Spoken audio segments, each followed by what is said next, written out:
নবীজির দাদা Abdul Muttalib সেদিন রাতে কাবা শরীফের ছাদে দাঁড়িয়েছিলেন। হঠাৎ করেই তিনি আকাশে একটি প্রজ্বলিত আলো দেখতে পায়, যেটা আরব থেকে পূর্বাঞ্চল সহ পুরো বিশ্বে ছড়িয়ে পড়ে। আলোটিকে দেখে আব্দুল মুত্তালিব অনেক অবাক হয়ে যায়, আর তিনি দৌড়ে নিচে চলে আসেন।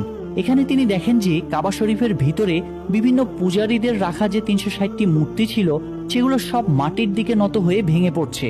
এরপর তিনি কাবাঘর থেকে বাইরে বেরিয়ে এসে দেখেন যে কুফা এবং সিরিয়ার মধ্যবর্তী স্থানে পানি প্রবাহ শুরু হয়েছে, অথচ বহু বছর ধরে এখানে কেউ পানি দেখেনি। ঠিক তখনই আব্দুল মুত্তালিবের তার ঘরের দিকে চোখ পড়ে।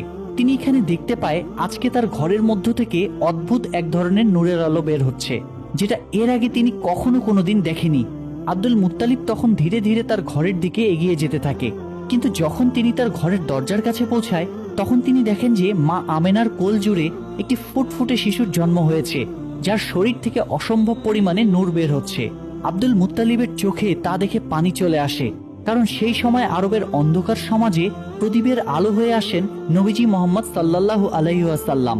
পরের দিন আব্দুল মুত্তালিব তার নাতির আকিকার জন্য উট জবাই করে গরিব দুঃখী মানুষদের খাওয়ান। সেখানে তাকে সাহায্য করছিল তার ছেলে আবু তালিব।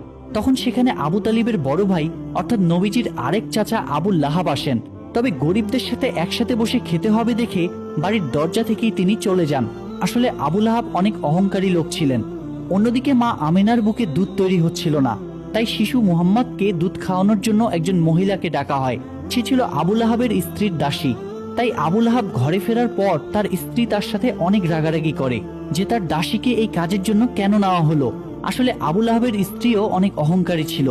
অন্যদিকে দেখা যায় ইহুদিরা মিলে কথা বলছিল। তারা বুঝতে পেরেছে কোনো বিশেষ শিশুর জন্ম হয়েছে, কারণ এ ব্যাপারে তাদের কিতাবেও স্পষ্ট বলা ছিল। ফলে যেদিন রাতে নবীজির জন্ম হয় সেদিন রাতের আকাশের সেই আলো দেখেই খ্রিস্টান এবং ইহুদিদের ধর্মযাজকরা বুঝে গিয়েছিল তার মানে সেই শিশু পৃথিবীতে চলে এসেছে। তবে ইহুদিরা বেশ চিন্তিত ছিল, কারণ তারা জানতে পেরেছিল যে কোনো ইহুদির ঘরে এমন শিশু জন্ম নেয়নি। তাহলে সেই শিশুটি কে হতে পারে? আর এজন্য তারা তখন সেখানকার অনেক বাচ্চাকে কিনতে চায়, যেন সেই শিশুটি তাদের দলে আসে।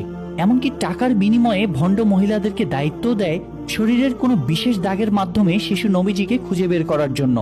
যাই হোক, এরপর দেখা যায় বাচ্চাদের নাম রাখার উৎসব চলছে। সেখানে বিভিন্ন বাচ্চাদের নাম ঘোষণা করা হচ্ছে, আর সবাই মিলে আনন্দ করছে।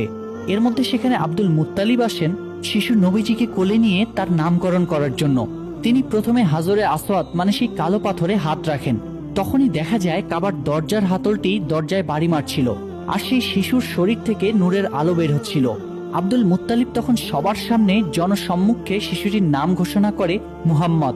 এটা শুনে